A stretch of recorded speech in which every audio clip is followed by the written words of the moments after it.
राम और कृष्ण जैसे दिव्य अवतार प्रकट हुए। सूर्यवंश की कथा। राजा इक्ष्वाकु। सूर्यदेव के पुत्र वैवस्वत मनु से इक्ष्वाकु का जन्म हुआ। इक्ष्वाकु को ही सूर्यवंश का प्रथम राजा माना जाता है। वे धर्मप्रिय और तपस्वी थे। राजा हरिश्चंद्र सत्य और वचन के पालन में अद्वितीय। उन्होंने अपने राज्य, पत्नी और पुत्र तक का त्याग कर दिया, पर सत्य से कभी समझौता नहीं किया। उनकी कथा आज भी सत्य की विजय का आदर्श है। राजा सगर। सगर के वंश में असंख्य पुत्र हुए। उन्होंने समुद्र का विस्तार कराया, इसलिए समुद्र को सागर कहा गया।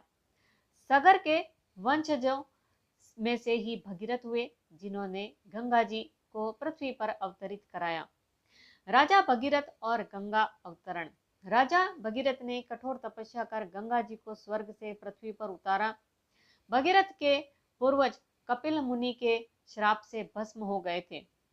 गंगा के जल से उनके पूर्वजों को मुक्ति मिली। यह कथा दर्शाती है कि भक्ति और तपस्या से असंभव भी संभव हो जाता है।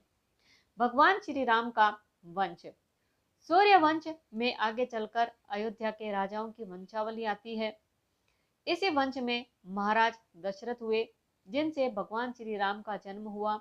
रामावतार की कथा को विस्तार से अगले स्कंदों में कहा गया है, परंतु यहाँ उल्लेख है कि भगवान विष्णु ने ही धर्म की रक्षा के लिए इस वंश में जन्म लिया। चंद्रवंश की कथा। राजा ययाति।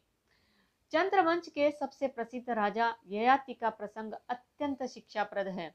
उन पर शुक्राचार्य की पत्नी को भोगने का आरोप लगा और उन्हें श्राप मिला कि वे वृद्ध हो जाएंगे। ययाति ने अपने पुत्रों से यौवन मांगा, सब ने मना कर दिया, पर पुत्र पुरु ने अपना यौवन उन्हें दे दिया। ययाति ने वर्षों तक भोग भोगे, फिर अंत में समझा कि इच्छाएं कभी समाप्त नहीं होती। संदेश यह है कि भोग से नहीं, वैराग्य से ही शांति मिलती है। यदुवंश।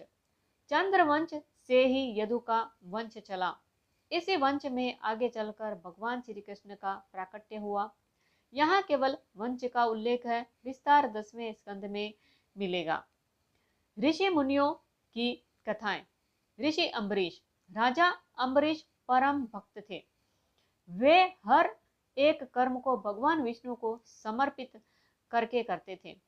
इन्होंने केवल एकादशी व्रत की महिमा से अद्भुत स्थान पाया।